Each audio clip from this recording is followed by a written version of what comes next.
and are excited to have you with us. We'll get started in just a moment.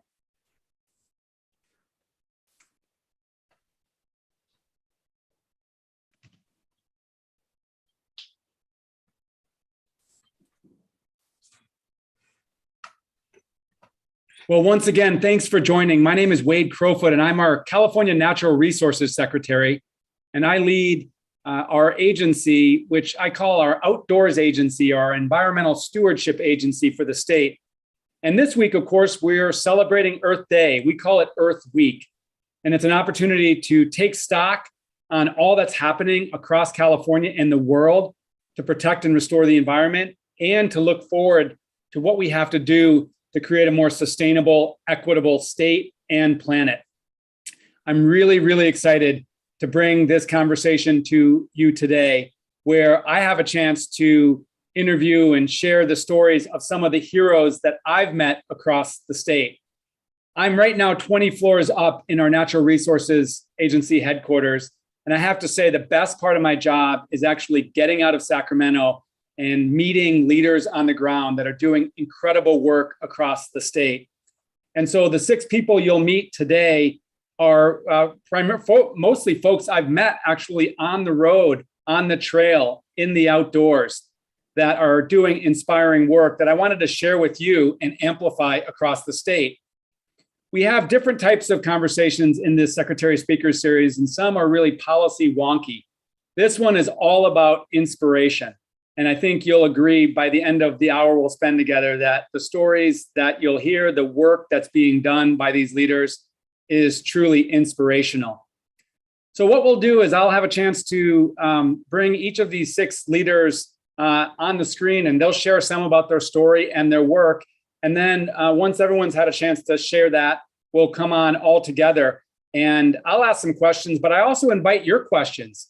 For those who are tuning in today, if you're tuning in via Zoom, there is a Q&A button at the bottom of your screen, and you can tap on that and ask your question or share your observation, and we'll work to integrate that into the conversation. So let's begin. And our first person that I have the pleasure of knowing is Agnes Jenson. Agnes leads our Eastern Sierra Conservation Corps.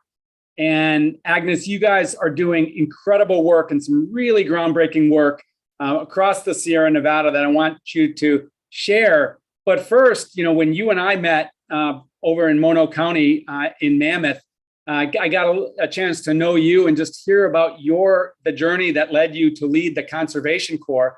So I'd love for you just to introduce yourself and talk a little bit about sort of what brought you to the work that you're doing today. Yeah, thank you. Thank you, Secretary Crowfoot, for having me today. My name is Agnes Jenson. I'm the founder and executive director of the Eastern Sierra Conservation Corps. I am coming to you today still from Mammoth Lakes, ancestral and present territory of the Numu and Monachi people. And it's a pleasure to be here with you and all of our guests joining us and my fellow panelists who do this good work every day. I stumbled my way, honestly, through college a little bit and had to switch majors, and the major I landed on was environmental studies. And then that sort of snowballed into where I sort of started my conservation career with the California Conservation Corps, and specifically the Backcountry Trails program. So a shout out to them.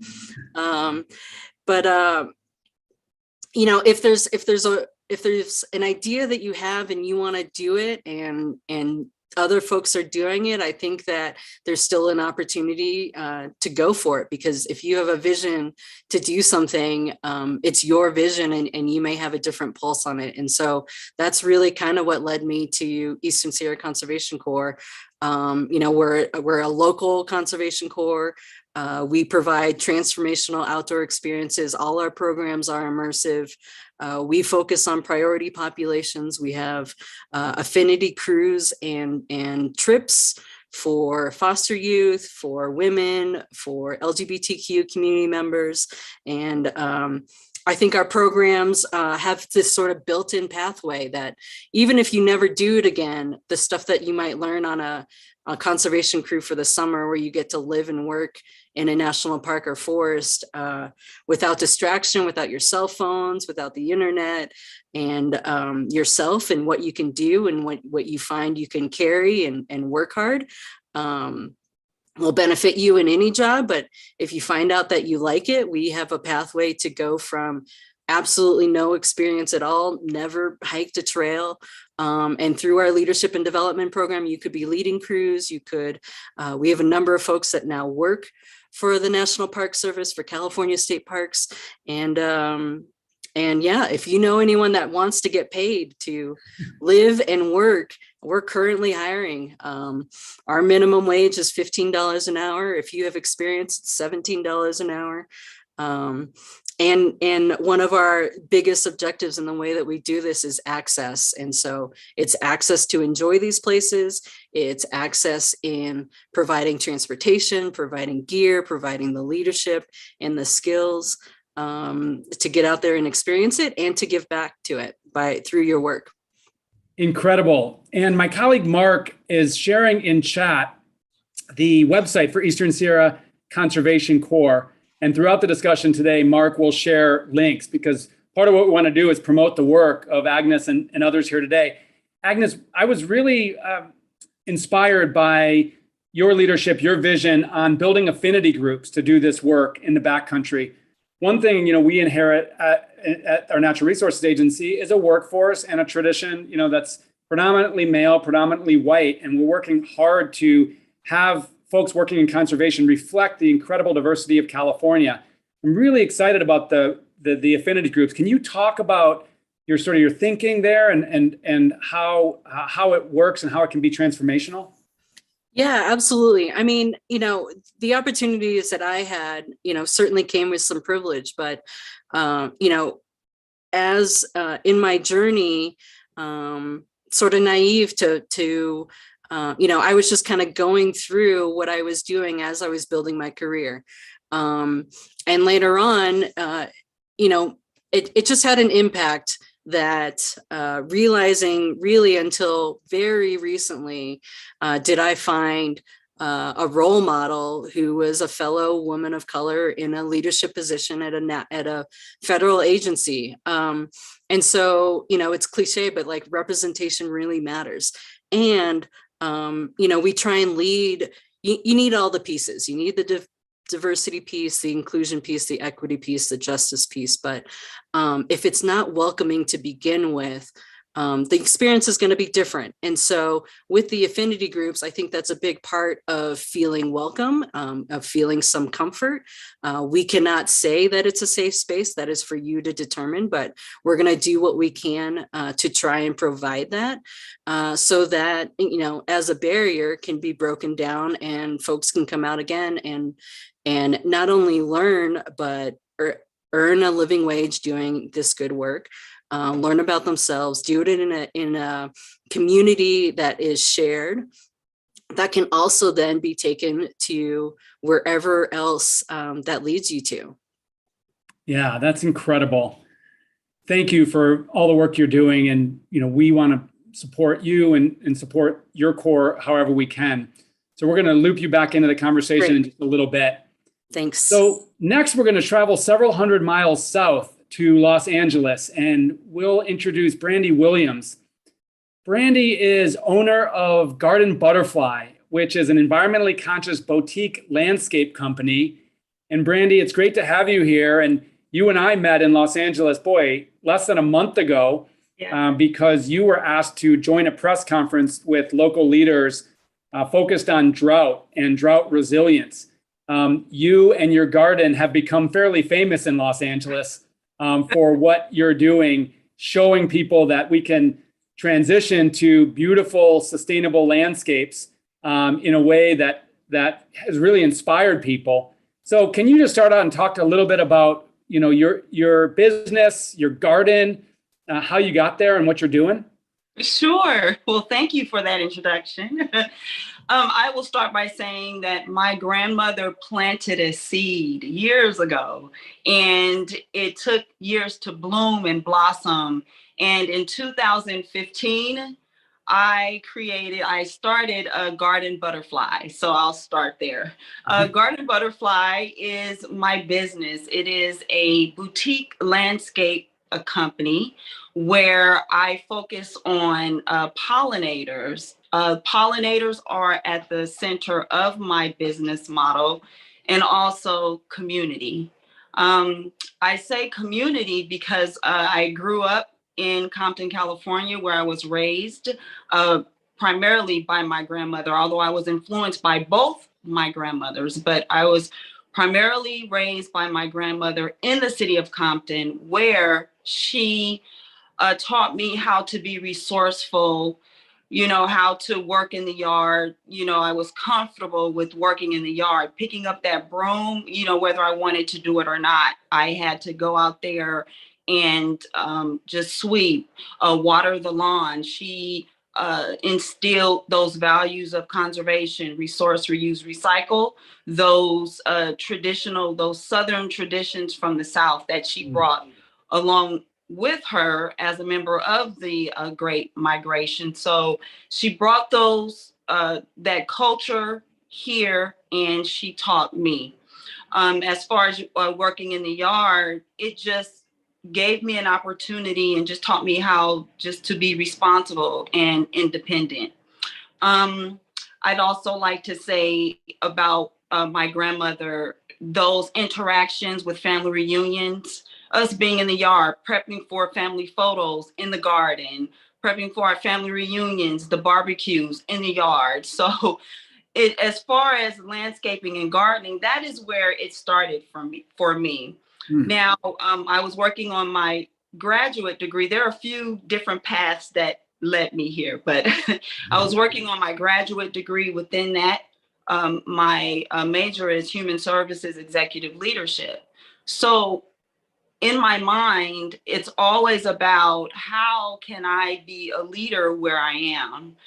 Although I was raised in Compton, I'm based in South Central Los Angeles. I started my company, and I have this space in this area in Vermont Knolls. Why not be an example and be a leader instead of just using my company for profit, which, I'm not a nonprofit. I am for profit.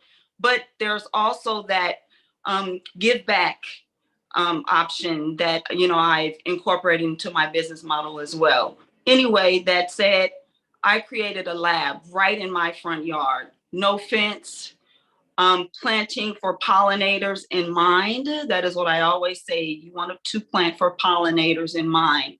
Bringing in those California native sage plants, the mallow, ground cover to cover the soil, to protect the soil, to invite the hummingbirds, the bees, the butterflies, water conservation with a recirculating fountain, which is what I have in my yard, to create a sensory garden. I can go on and on because that is what a pollinator garden is.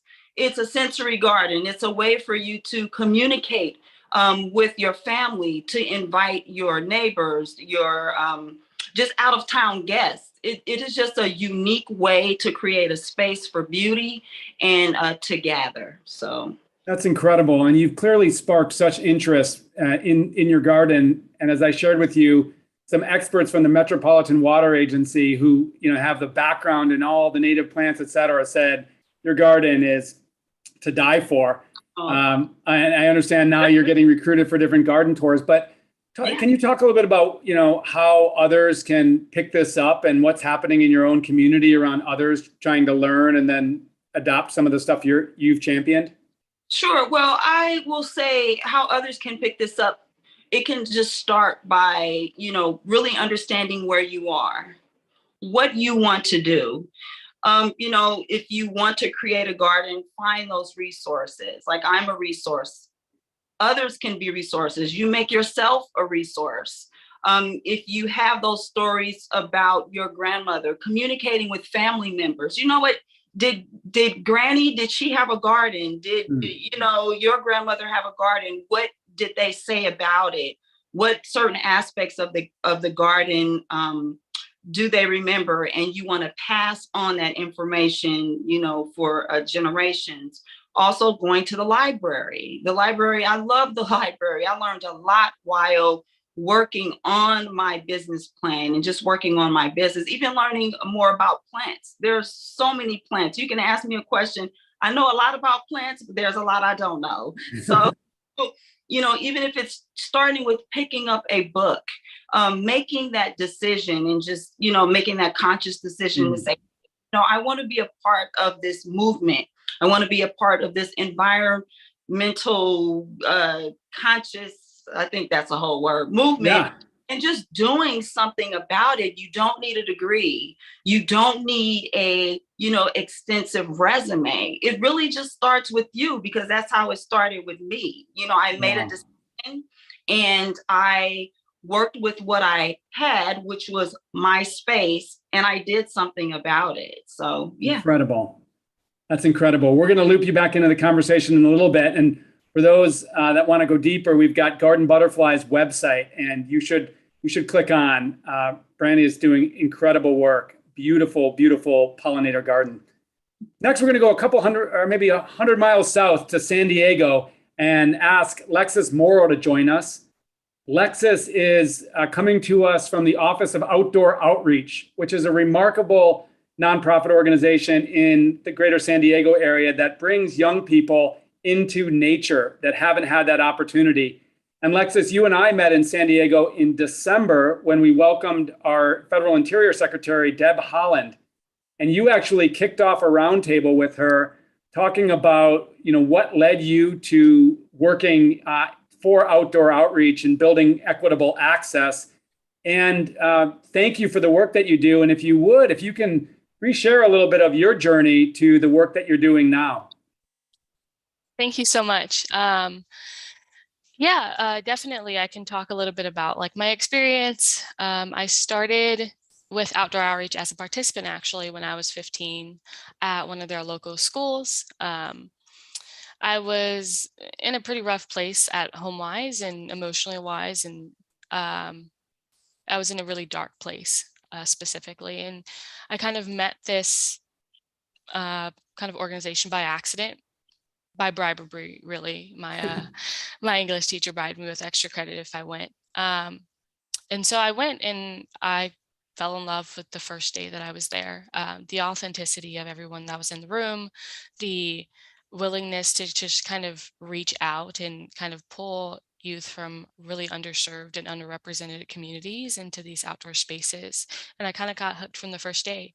I was with them for about 3 years. It was through their leadership program while I was off in college in Phoenix. And after I finished my degree, I came home and asked them where they could put me.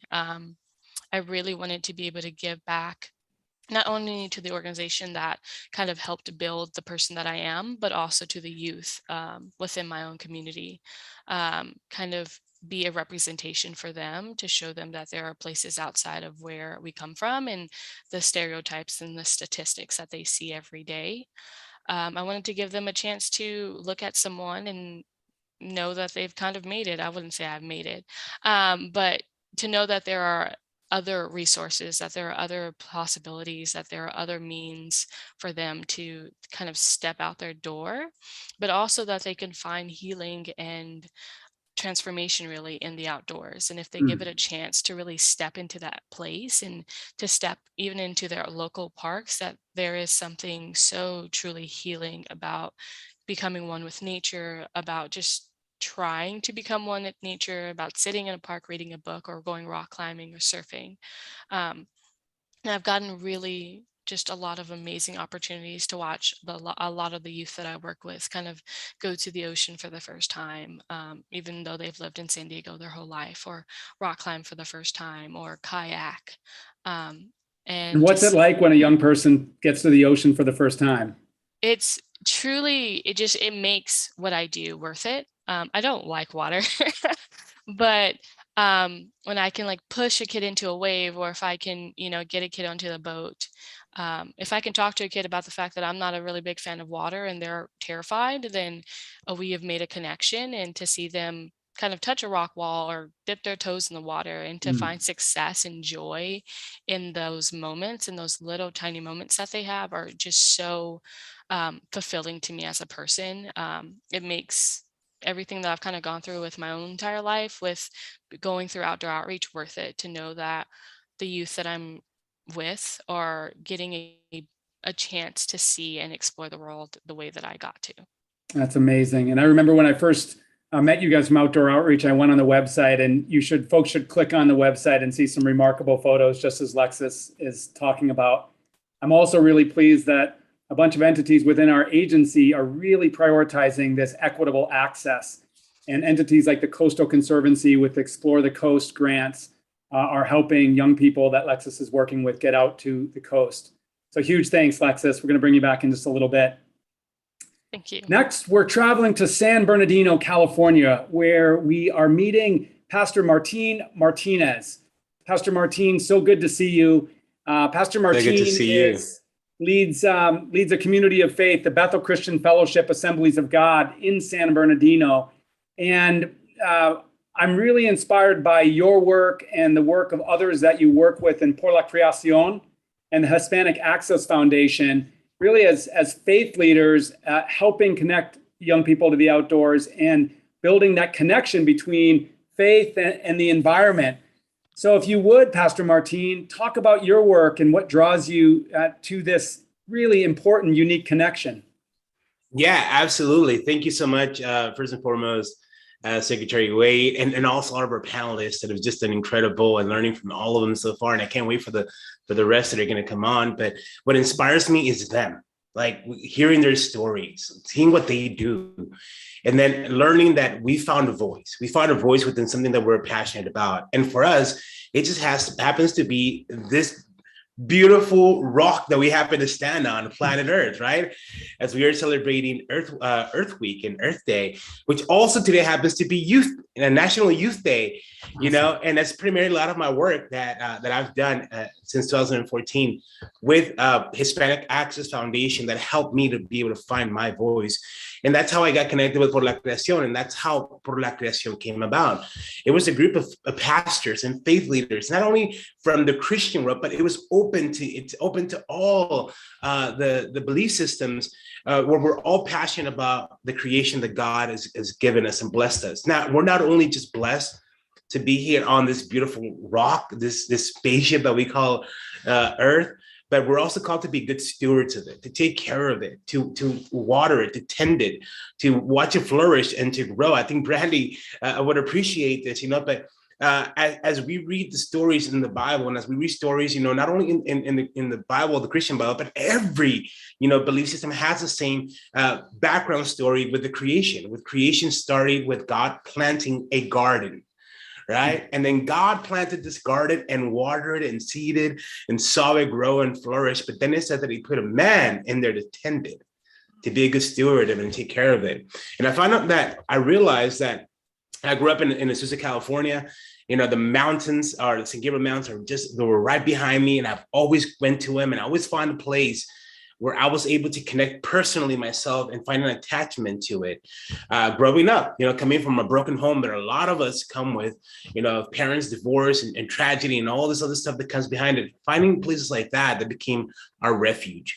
And then finding open, like the ocean, and finding our deserts to be places where we can go and connect with our land spiritually, physically, and it became a body, mind, and spirit connector. But we found that as spiritual leaders, we were using already these lands, right? We were already going and baptizing people in the rivers, right? Here in Bears Creek, we were taking people and baptizing them there in the San Gabriel Mountains, coming up to Lake Arrowhead and Big Bear Lake and doing baptisms there, and other beautiful places here in Southern California. But then we realized that we were not leaving the impact that we should be creating. There was a lot of things that needed to be trash needed to be picked up. There is a lot of reseeding that needed to take place. But then we also started finding out that there is a lot of need within our communities and a lot of need within our environmental justice. And so then the opportunity came through Hispanic Access Foundation to help our youth say, hey, we want to do something about this. We want to save our open spaces. We want to save our mountains. We want to save our oceans. We want to save the deserts.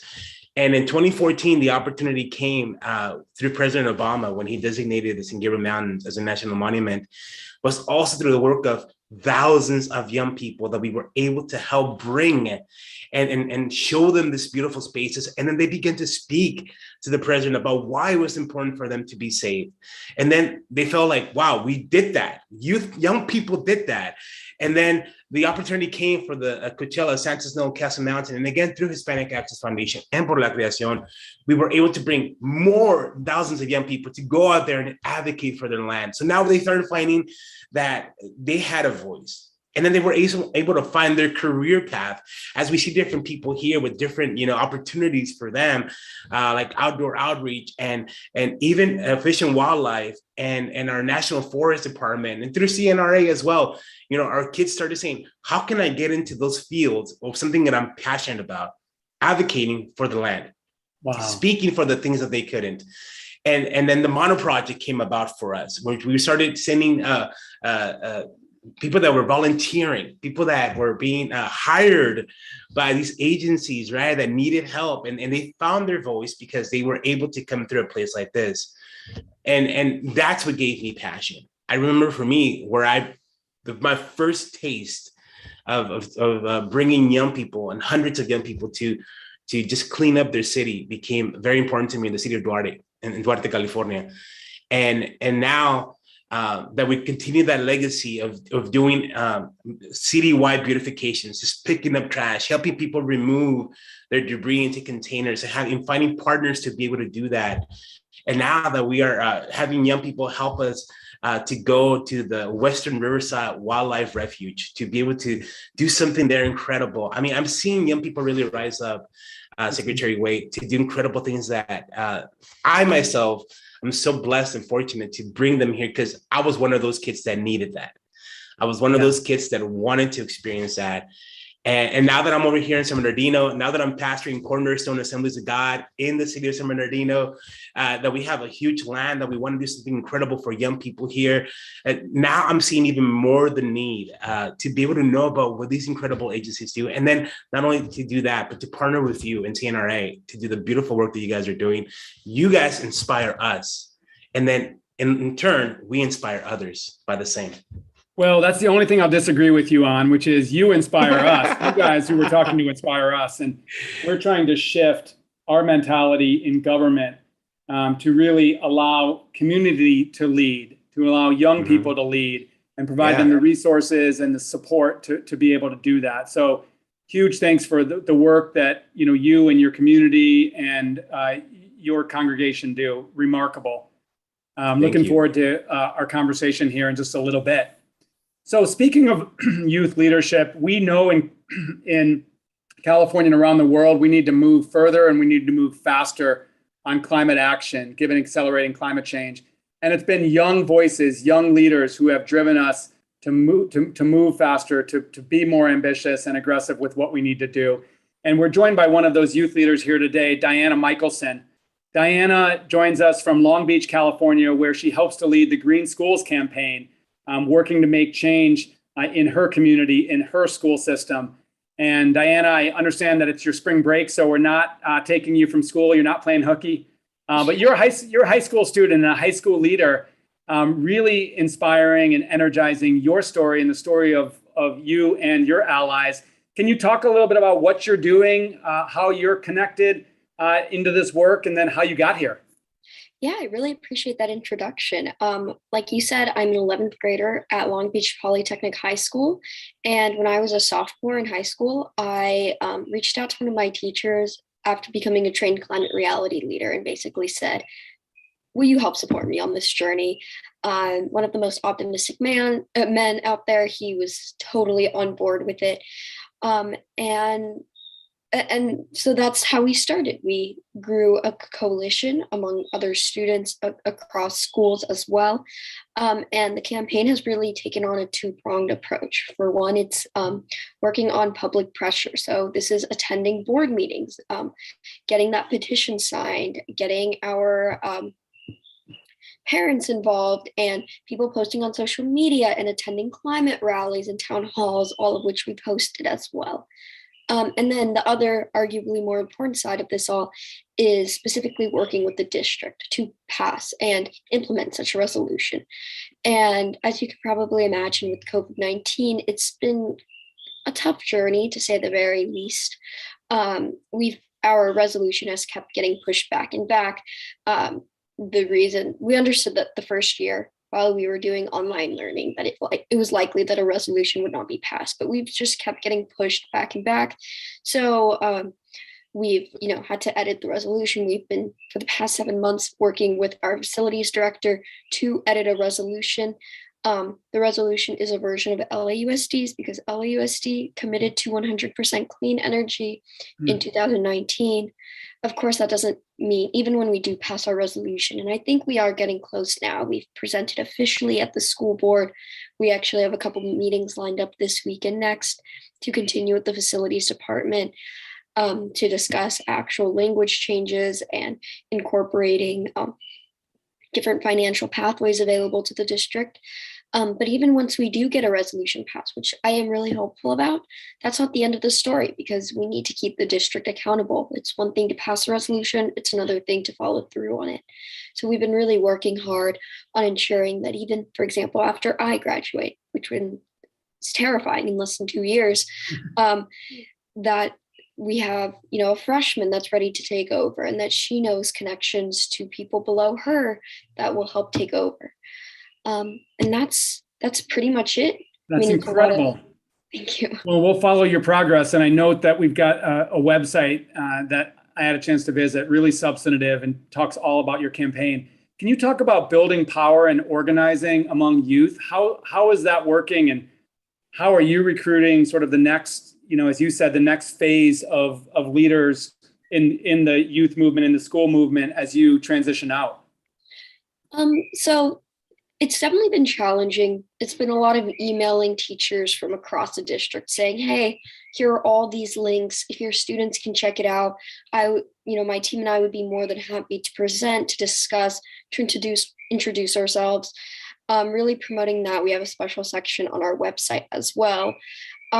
Having a really active Instagram has been really helpful as well, since that just happens to be where a lot of the youth, the platform a lot of youth use. And what's your Instagram if people follow Instagram? It's at PolyGSC. Okay, maybe Mark can put that in the chat. Okay. I'm all about promoting each other's social media channels because we try to do that at our agency.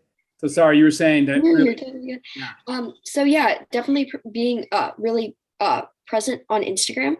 But then beyond that, what I found myself is that the people who are really interested in this work find your way to you, which is kind of counterintuitive since, you want to keep reaching out. But the four core people, you could say, student-wise, that have been extremely helpful, all reached out to me. And they just, and that's really amazing because, then they're dedicated and they're not going to falter.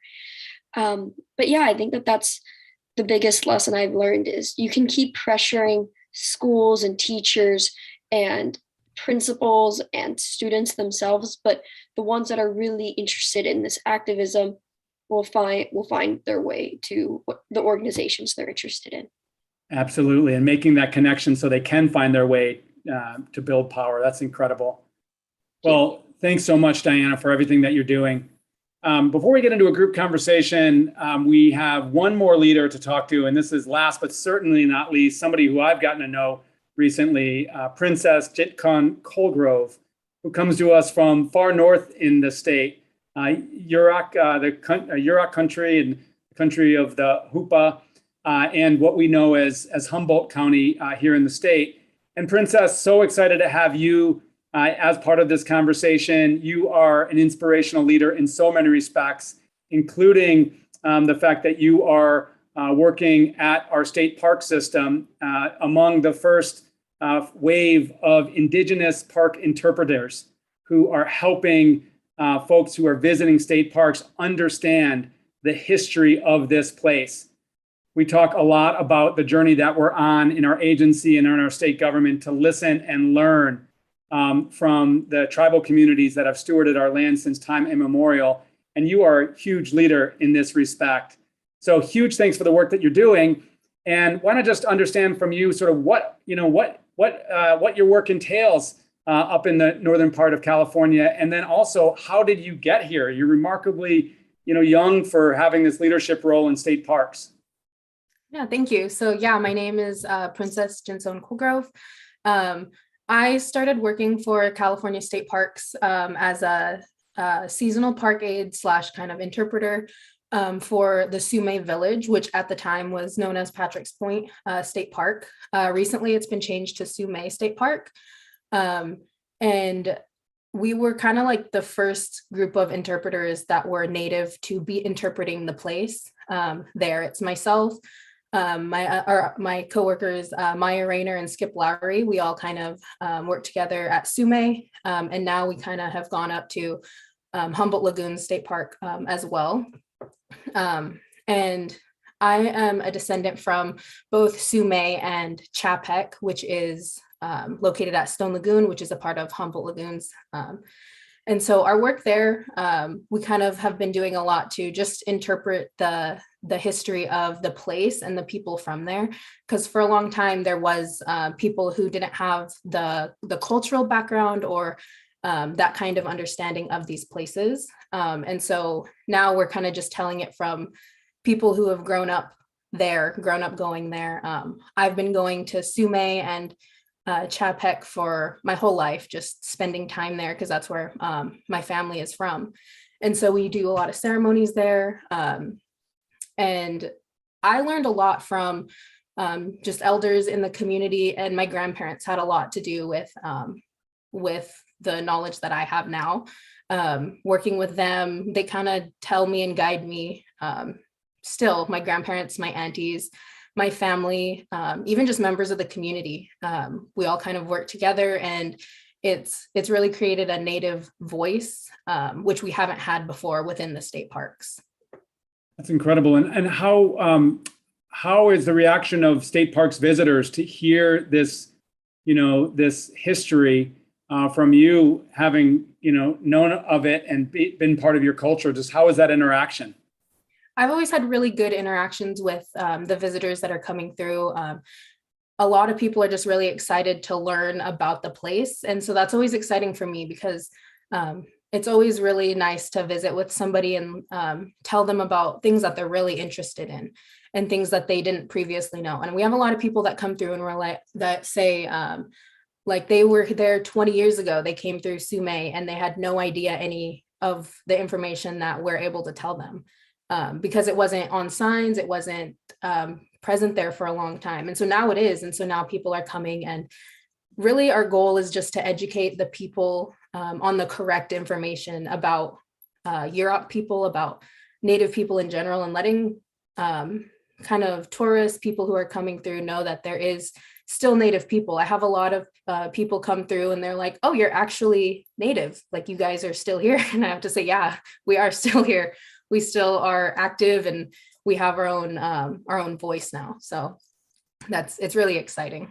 It's huge. And you and I were together, a couple of weeks ago up at what we know as Stone Lagoon, which I think is that background of yours, and remarkable story where the Yurok government and state parks have entered into a co-management for Stone Lagoon and the visitor center there.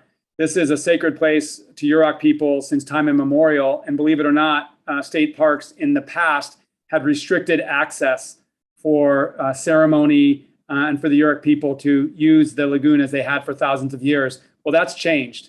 And a couple of weeks ago, we were able to launch a co-management agreement. And that journey is happening across our state park system, as well as our entire agency. And Princess, I have no doubt that you will be recognized for decades to come, and you and your colleagues as huge trailblazers in this respect. So just tremendous respect for you, and big thanks. We're going to bring it to what I call the Brady Bunch view, although that's probably revealing my age. But in any event, the view that we have all together on the screen. And invite questions from those who are joining us today. Those on Zoom can type in a question on the Q&A, and I've got a couple questions myself. So James, if we can move to that, multiple screen view, that would be great. And I just want to first start out with a comment from Mackenzie, who's joining us. Mackenzie works with the California Environmental Literary Initiative Network and the statewide Outdoor Learning Network. And Mackenzie says, hey, really could you benefit from a statewide analysis of organizations like the ones you're showcasing here? It's those of us on the ground doing the hard work, and we're lacking the funding. Together, we will be able to increase impact. Mackenzie, totally agree. One of the things we're working on is this Outdoors for All effort in our agency, and to build equitable access to our outdoors and to link groups that are leading that. And one of the things that my colleague Catherine Toy is working towards is establishing a network like you suggest to really build power among groups on the ground doing this work. So please stay connected into our work here at CNRA, or at the Natural Resources Agency, and participate in that Outdoors for All strategy that we're developing over the next year. So we're really excited about that. I guess I want to open it up to the group.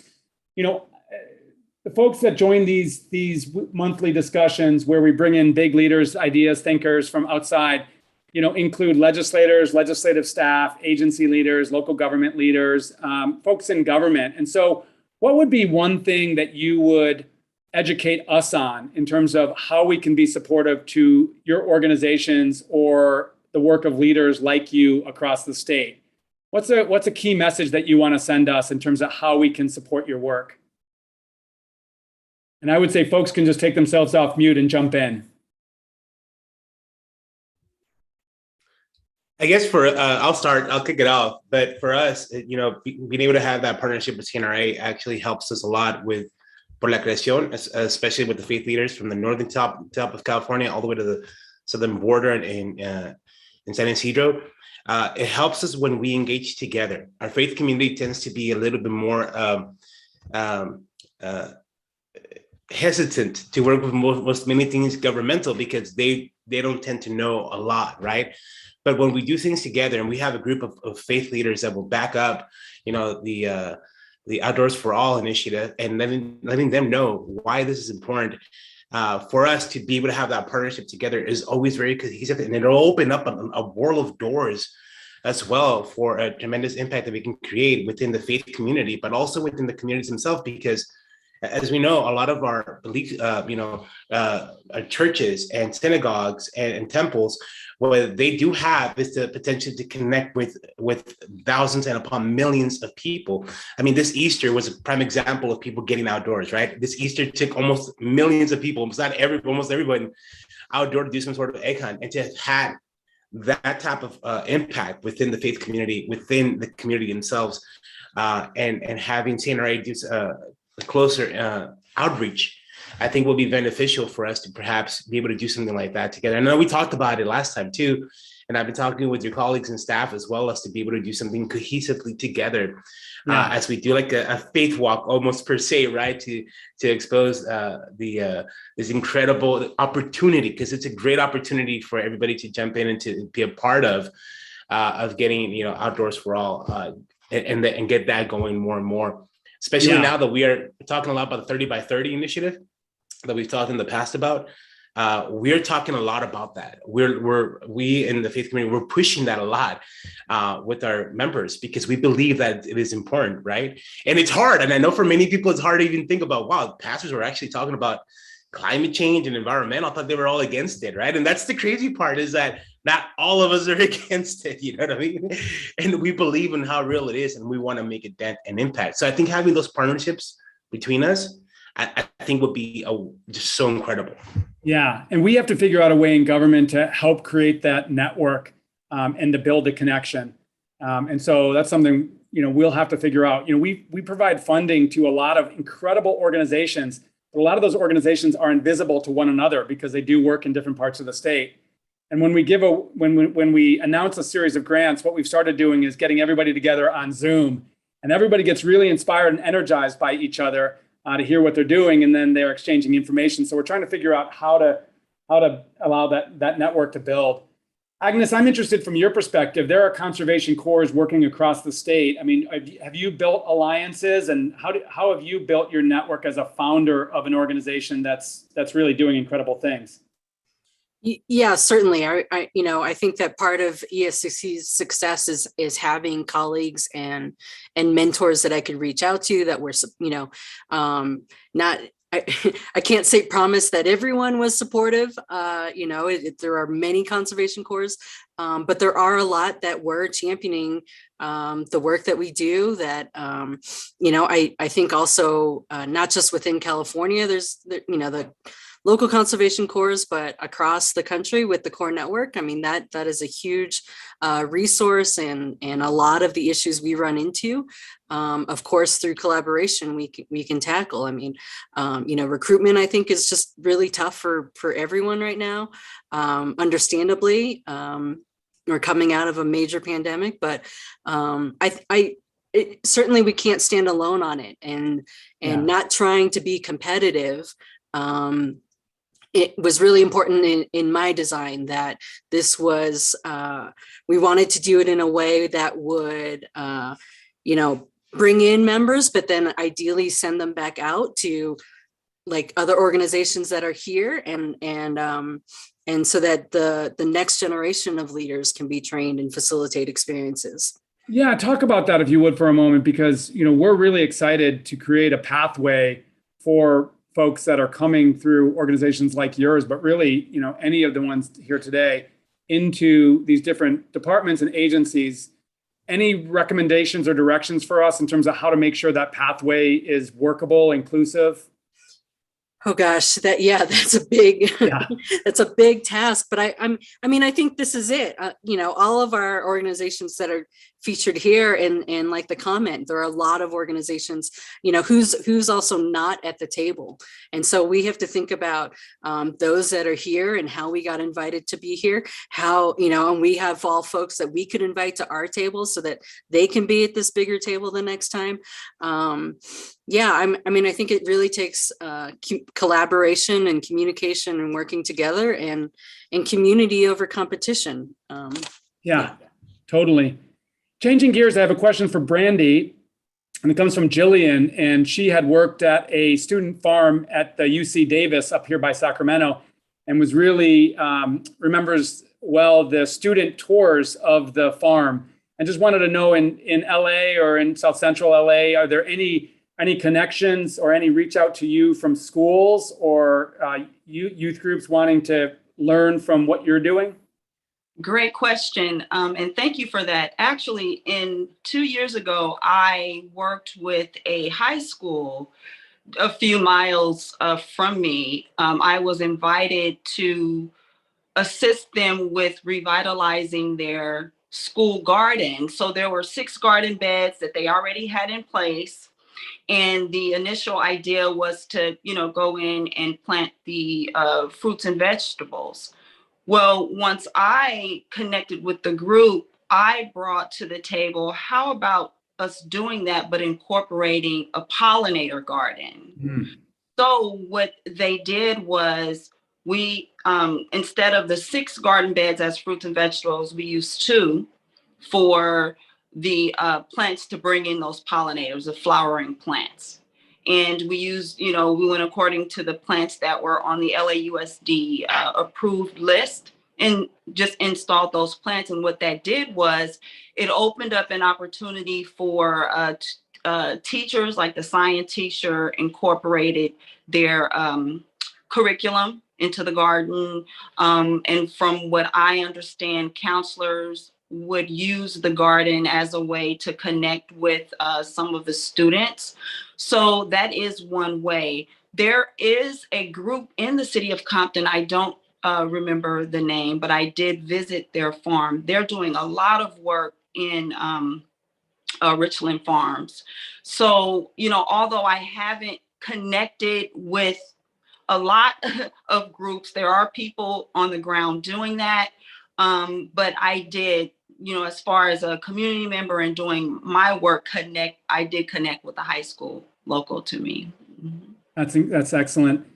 And we're working to fund more connections with schools around greening schoolyards and school gardens. So you may hear more from us in terms of funding proposals for that, and really to build a connection between leaders like yourself and schools. Princess, couple questions for you. Griff, let's see, there's one. Angelique asks if you know if these kinds of changes that are happening up north are happening in other state parks around the state. What's your sense from working at state parks? And then Griff asks, what would you recommend that the parks do to help tribal members feel welcome in the parks? So I think that I'm not 100% sure about all of the changes happening in other parks, but I do know that I've heard a lot of people talking about wanting to kind of be more involved with the tribes in their areas, and bringing in Native people to work and to kind of help educate the public, which I always think is really important. Native people just in general, everywhere, have a different sense of the land, a different relationship and respect for it than we do in today's society, kind of more materialistic things, where a lot of Native people kind of focus more on the materials we gather, the things, the resources we have around us in our areas, the rivers, things like that. And for how, like, a recommendation for the parks, I would just say working with the tribes, working with the Native people, not against them. That support, it really comes from leadership. We've had our district superintendent who has been super supportive of everything that we do. And so that's made it really welcoming. It makes us feel good.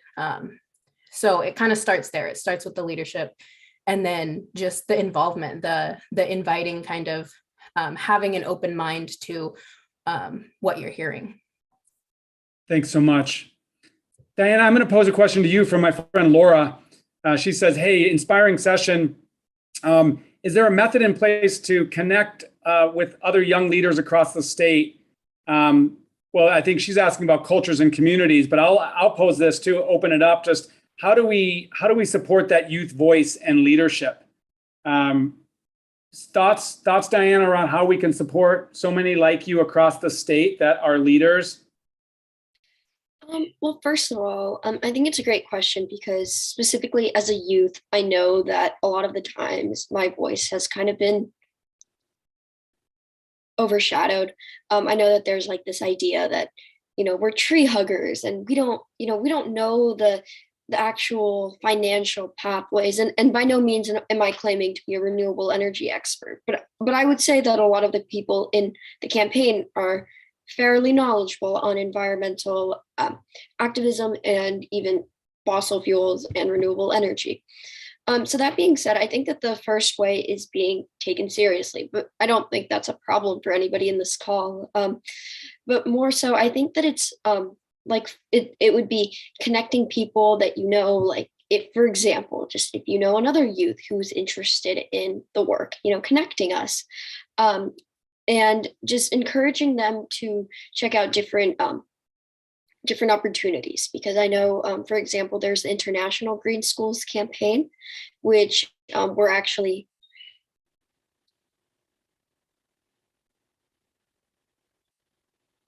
Oh, sorry.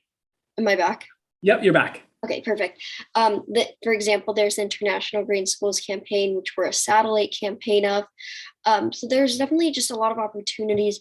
And I would just say, for one, take us seriously, which, once again, I don't think that's a problem for anybody here, but recognize that, we don't have a vote yet. We will soon, but, this is our method of organizing, especially, in a world where we've been told from day one, this is your generation, you're the generation that has to fix this. You have to fix it for your children and your grandchildren. And it's like, heck no, you have to fix it for us. This is happening right now. I mean, we've normalized so many things. We've normalized me having to take my friend who is having an asthma attack to the nurse's office, who literally cannot breathe in English class.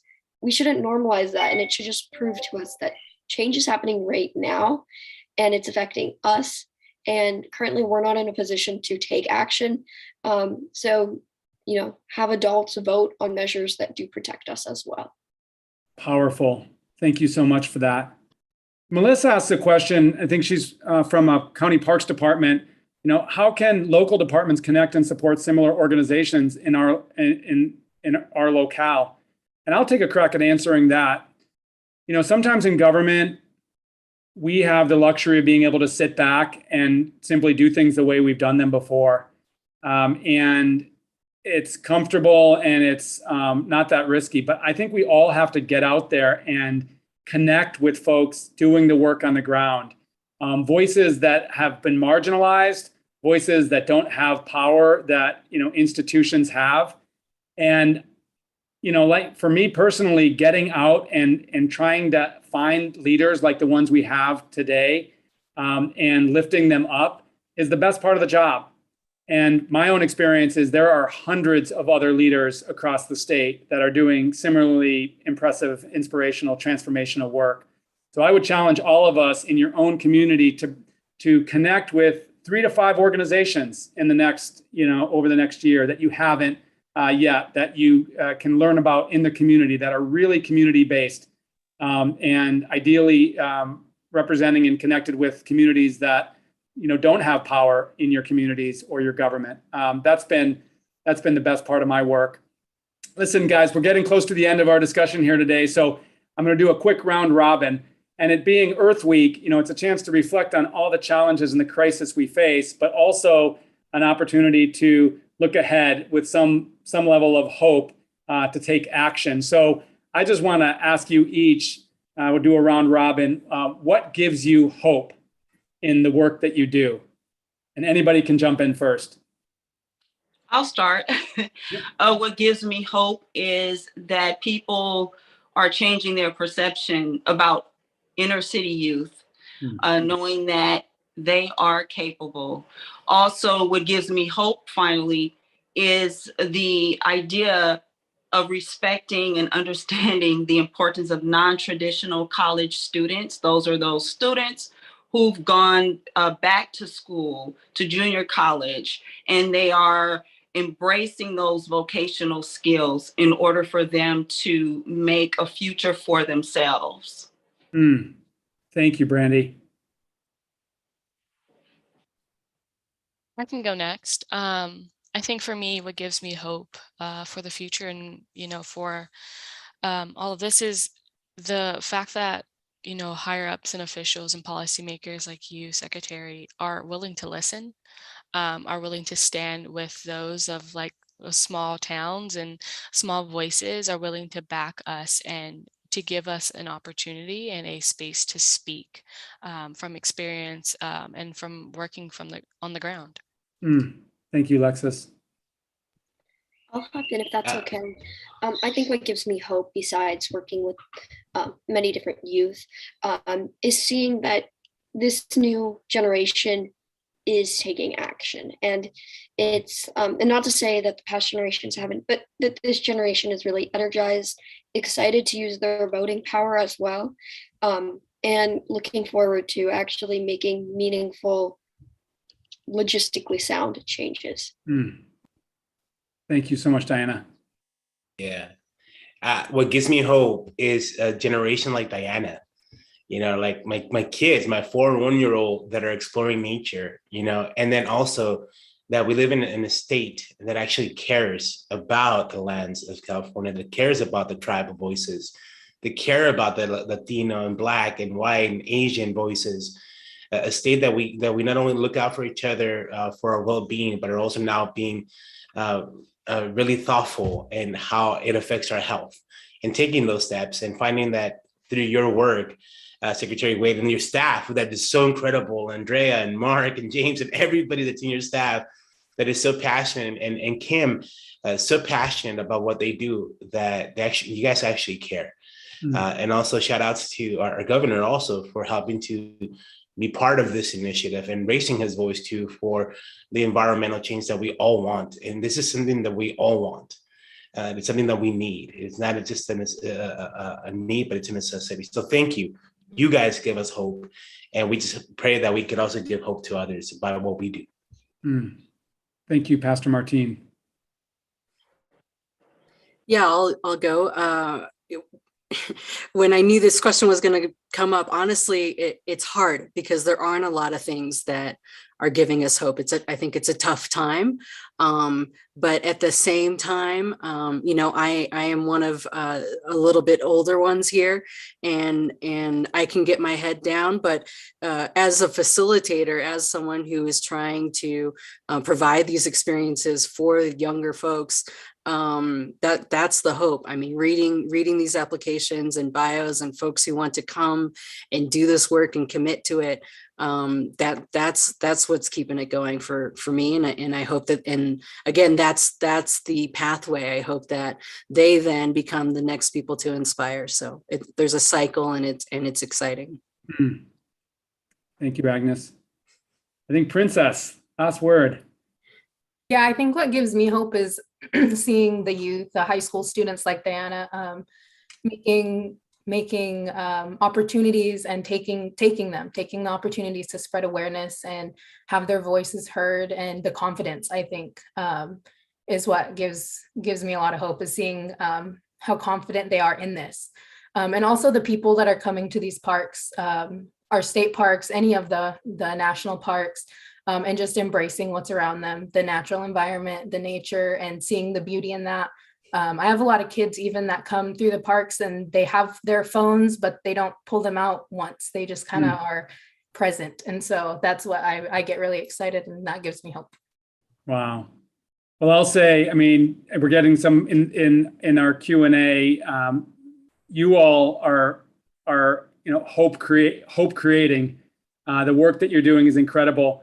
I had a chance to connect with a climate scientist named Catherine Hayhoe, who wrote a pretty remarkable book recently, which is called A Climate Scientist's Case for Hope and Healing in a Divided World. And she talks about maintaining hope through taking action.